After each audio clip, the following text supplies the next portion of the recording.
જૂનાગઢના કેશોદમાં જર્જરિત ઇમારત સામે કાર્યવાહી કરવામાં આવી છે। સમાચાર જૂનાગઢથી સામે આવી રહ્યા છે, જ્યાં કેશોદ ખાતે જર્જરિત ઇમારત સામે કાર્યવાહી કરવામાં આવી। જર્જરિત ઇમારત સામે પાલિકાએ કાર્યવાહી હાથ ધરી છે। વેરાવળ રોડ પર આવેલ દ્વારકાધીશ ઇમારત જર્જરિત હાલતમાં છે। જર્જરિત ઇમારતનું વીજ કનેક્શન કાપવાની શરૂઆત કરવામાં આવી છે। વીજ કનેક્શન કાપી દુકાનો સીલ કરવાની કામગીરી હાથ ધરવામાં આવી છે। 2024માં તંત્રએ સ્ટેબિલિટી રિપોર્ટ રજૂ કરવા જણાવ્યું હતું, જ્યારે વર્ષ 2025માં જર્જરિત ઇમારતની નોટિસ ઇસ્યુ કરવામાં આવી છે। અંદર ઊભા છીએ અમે દ્વારકાધીશ માર્કેટની અંદર રિનોવેશનનું કામ ચાલુ છે। હવે તો ઘણી બધી બિલ્ડિંગો છે, ભાજપના નેતાની છે, બીજા બધાની અન્યની છે, કોઈની ટાર્ગેટમાં લેતા નથી।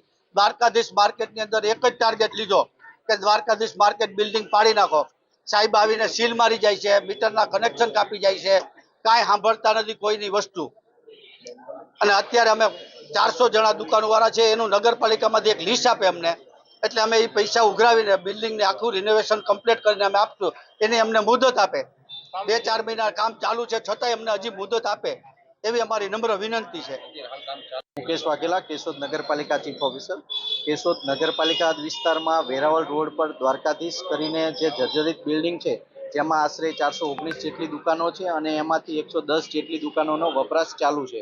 આ બિલ્ડિંગની જર્જરિત હાલત જોતા કેશોદ નગરપાલિકાએ 2024માં મિલકત ધારકોને આ બિલ્ડિંગના સ્ટેબિલિટી રિપોર્ટ અને બિલ્ડિંગ સમારકામ કરવા માટેની નોટિસ આપેલી, પણ મિલકત ધારકો દ્વારા કોઈ પણ પ્રકારના સ્ટેબિલિટી રિપોર્ટ રજૂ ન થતા અને બિલ્ડિંગનું સમારકામ હાથ ધરવામાં ન આવતા કેશોદ નગરપાલિકાએ ફરી એકવાર તેમને બિલ્ડિંગનો વપરાશ સદંતર બંધ કરી અને ખાલી કરવા માટે નોટિસ આપેલી હતી।